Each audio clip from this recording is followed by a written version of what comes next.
Now the Three Martini Lunch with Greg Corombos and Jim Garrity.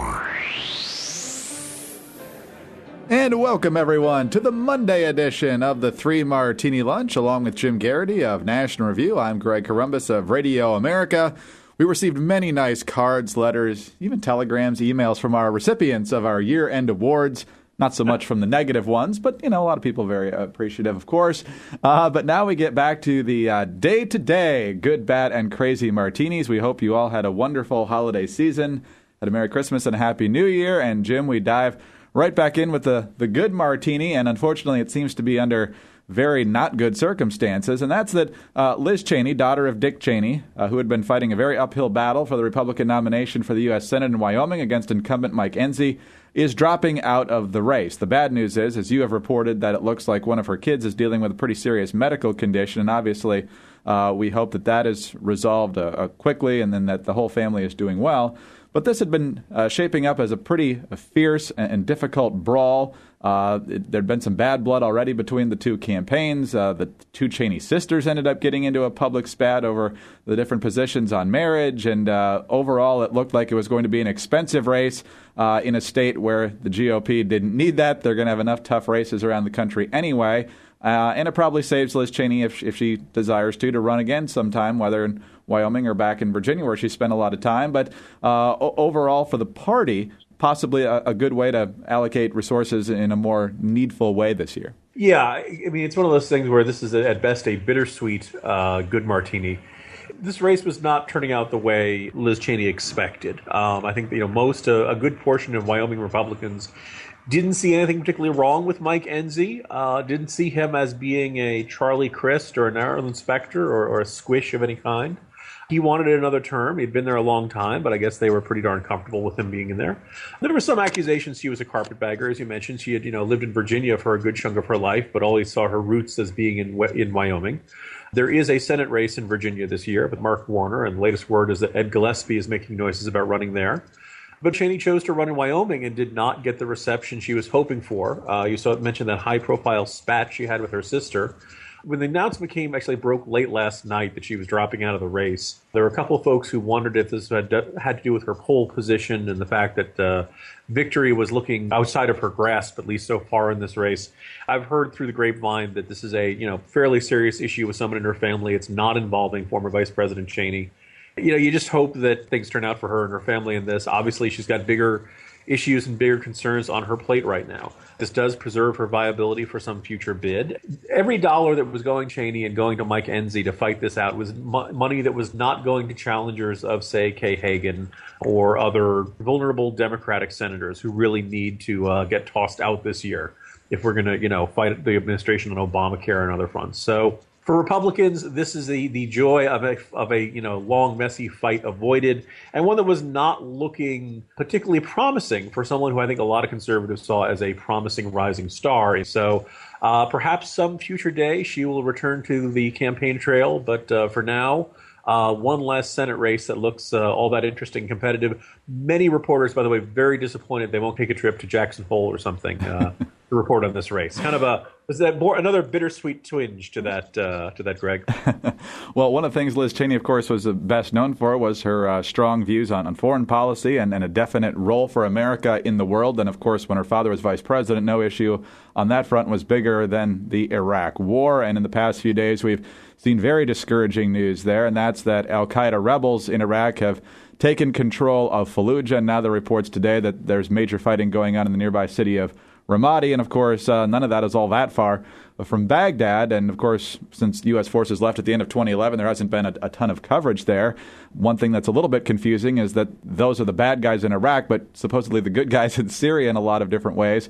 And a lot of folks now looking back at the fact that there was no status of forces agreement at the end of 2011. Jim, I don't know if that makes the difference here. It's clear that Iraq is in shambles, and that's very discouraging given the blood and treasure that we sent there. And obviously, it's not turning out the way that the previous administration, and I have to assume this administration, would have hoped. Yeah, I mean, the flag of al-Qaeda flying over Fallujah, if that's not a wake-up call for your foreign policy team, I don't know what is. Ever since the bin Laden raid, there's been this perception of, okay, the U.S. has won the war on terror. and it's time to wrap it up and just do the rest through drones and enter a post-war period. Well, Al-Qaeda didn't get that memo, and they're continuing to be a bigger force on the battlefield in Syria. Obviously, they are, as you saw, becoming a force on the ground in Iraq, now calling themselves ISIS. I believe it's, the translation is basically trying to create an Islamic state of Iraq and Syria. Basically, you can draw a line from about Algeria all the way across the globe to about Kashmir, between Pakistan and India. And basically, there's trouble in every one of those countries for U.S. interests, and I'd argue for innocent life. Going through Libya and the trouble with militants there, the upheaval in Egypt, Israel, Palestine, Lebanon, Syria, Iraq, Iran and its nuclear program. Oh, wait, we're talking with them. That's going to take care of itself. It was a fairly solid front page story in the New York Times this past weekend that basically looked over this whole region and basically said this is what the people who didn't like the Bush years and the Iraq war and this era of what they saw as U.S. militarism and interventionism. Well, now you've got your alternative. This is what happens in the vacuum. It gets really bloody really fast. And the Syrian civil war isn't staying within the borders of Syria anymore. You had that awful car bombing in Lebanon about a week ago. Now you've got this additional violence in Iraq. They said it was the most violent year in Iraq since U.S. troops have left. One of my predictions for the coming year, look, in Syria, one of the things that made the factors that made it such a bloody war was it turned into a proxy fight between the Iranians, between the Saudi Arabians and Jordanians, Turks. Every faction basically had, including for a while, it looked like the United States was going to jump in. You find the folks who you think are most aligned with your worldview, and you give them guns, and you give them money, and you give them supplies, and let them fight it out. Well, right now, it's no longer a fight of everybody against everybody in Syria. It's now looking more and more like everybody against everybody across the entire Middle East. And if that doesn't send a chill down your spine, I don't know what does, because this is already, the past year we've seen chemical weapons used. We've seen mass, car bombs and every kind of form of terrorism under the sun.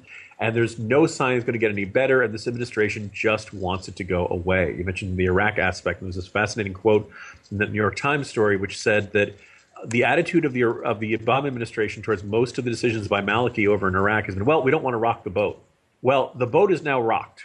Okay, Al-Qaeda has control of Fallujah.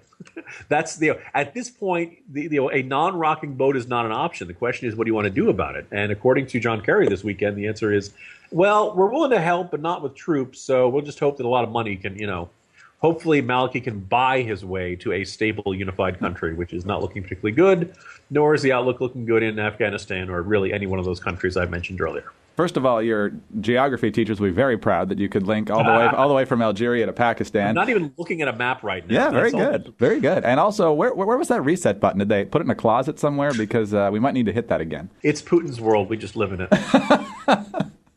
All right, on to Martini number 3 now, the Crazy Martini, and congratulations to President Obama for being the first in our daily martinis in the Crazy Martini there this year. While he was still in Hawaii, he's back here now with his daughters. Michelle is still in Hawaii for a few days as a birthday present, but the president in his weekly address had this to say about his push to extend unemployment benefits with a shot at the Republicans. Just a few days after Christmas, more than 1 million of our fellow Americans lost a vital economic lifeline.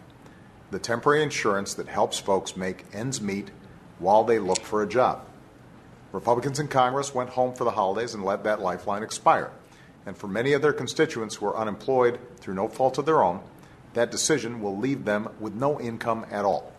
Jim, a lot of thoughts come to mind here, but even though I'm sure the president would have liked to see that in the budget deal, it wasn't there, so why did he leave town? This is one of his 2 messages he taped from his beachfront condo in Hawaii about how terrible it is that Congress had left Washington without finishing its work.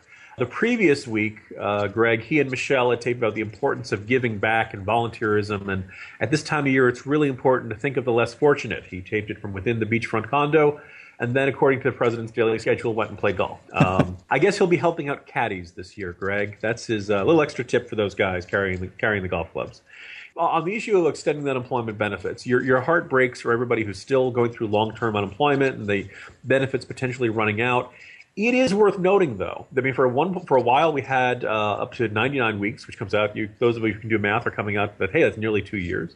I believe after it was lowered down a little bit, it was still in the neighborhood of like 70-some weeks, so about a year and 4 months. And now all it's doing is reverting back to the quote unquote normal level of unemployment benefits, which is 26 weeks. So that's not nothing, right? I mean, that's a pretty long stretch in which people will provide unemployment benefits. Unemployment benefits aren't particularly generous, and I realize it's tough to make ends meet there, but economists have studied this and basically found that when you have generous unemployment benefits, some people will turn down work. Not everybody, but some people will turn down job opportunities because they can make more with their unemployment benefits. I can understand that, at least for a while, but it is at one point, is it reasonable for the taxpayer to say, hey, you really have to find a job now? That we are a generous society, we are a caring and compassionate society. We understand times are tough and jobs are not as plentiful under these economic policies we have here, but you're not supposed to be on unemployment forever. And I think that the previous listing of 6 months, we decided it was perhaps insufficient for the time period back in 2008, 2009. Here we are now. It is now 2014, and unemployment rate is down to 7%, which is better than it has been for much of the past couple of years. The idea that this is some sort of draconian, miserly, Scrooge-ish policy approach doesn't quite hold up, unless your mentality is that if you lose a job, you should be able to collect unemployment until you find a job that you like as much as the old one, and that there shouldn't be any limits. I mean, at that point, people might say, well, why is it only a year and 4 months? Why couldn't it be 2 years? Why not 3 years? Going back to the welfare debate of the 1990s, we said, hey, wait a minute. We don't want people to be on public assistance for their entire lives. We want people to go out and try to find work, and to find work and to be self-sufficient. So typical demagoguery from the president. I'm sure he rushed through it so he could get back to the golf course there. But hey, what this is what we have to look forward to for the next 3 years, Greg. Get ready for this to be part of the overall economic inequality debate that the Democrats plan to run on this year, because they're certainly going to not be running just on trying to defend Obamacare. That's going to be their offensive issue for the year, it would seem, and this will be the first salvo. Does anything surprise us from this administration anymore, Greg? No. We'll have to try harder. It's a good thing we don't have the surprising. We have a crazy martini, but not necessarily a surprising martini. No, not at all.